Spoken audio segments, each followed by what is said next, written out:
following me around? I'm simply looking after my interests. Which do not include me or this baby. Our baby. I have every right to be a part of my own child's life, and I'm not going to allow you to shut me out. You had a chance to give this baby a good life, a safe life, with 2 loving parents.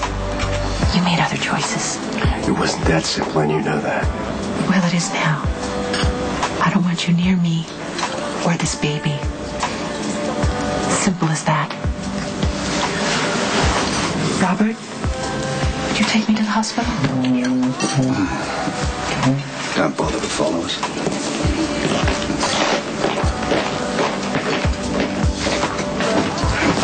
So sorry I'm late. Hey, it's all right. Everything okay? Yeah, fine. Lulu never showed, so I had to do the whole breakfast shift by myself. Then why don't you call me? I would have helped you out. Oh, I'm sure your dad would have loved that. Hey, look, if he doesn't want me to work for him, then he can't complain about me picking up work somewhere else. Thank you for the offer, but I did just fine. The upside is I raked in a bunch of tips. The downside is Lulu was probably with Dylan. Great. Okay, all right. Can you forget about them for a second? We're getting out of here. Now? Yeah, right now. I'm going to take you somewhere. Where are we going? All right. Look at it. Turn around. Right there. See that? It's my dad's new boat. We're going to take it out for a while. I'm going to take you wakeboarding and swimming, and you can forget about Lulu and Dylan and everything else that's happened. What do you think? What are we waiting for? Dylan, how dare you take advantage of this poor little girl? She is practically alone in this world with her poor mother off ill somewhere and her father, God knows where you, on the other hand, are so privileged you have had everything. Dylan is not taking advantage of Now, me. you stay out of this, young lady.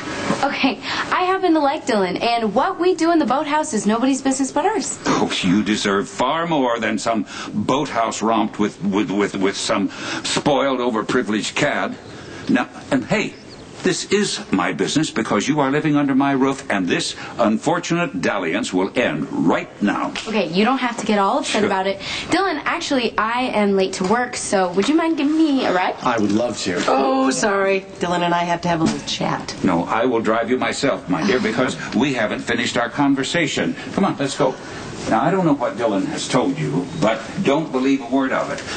He's after one thing, but he's already married to somebody else. So much for the ban on the boathouse. Did you really think it would work? What are you thinking?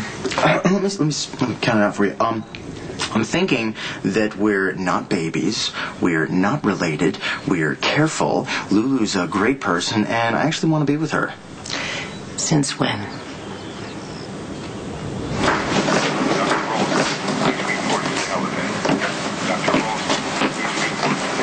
Noah. I'm really sorry about what happened out there. It's not your fault that your son is a jerk. Well, Patrick didn't have the best role model, so... I disagree. And I apologize. Even though Patrick dumps on you whenever he wants to, doesn't mean that it's okay for me to do the same. You know, my son has a good heart. This cocky attitude he's got is just a cover. He's not a bad guy. You know, I used to believe the same thing. Patrick Drake, the incredibly good-looking, amoral neurosurgeon, but really a decent guy underneath it all. I was wrong. Call it a diagnostic error. I ignored what was right in front of me the entire time, which is exactly what I learned not to do in med school. If he acts like a jerk, walks like a jerk, talks like a jerk, he's a jerk. Anyway, even though I had to learn my lesson the hard way, it doesn't mean that I can take out my frustration on you. Would you like to make it up to me? Sure, what would you like me to do? I'd like you to have lunch with my son.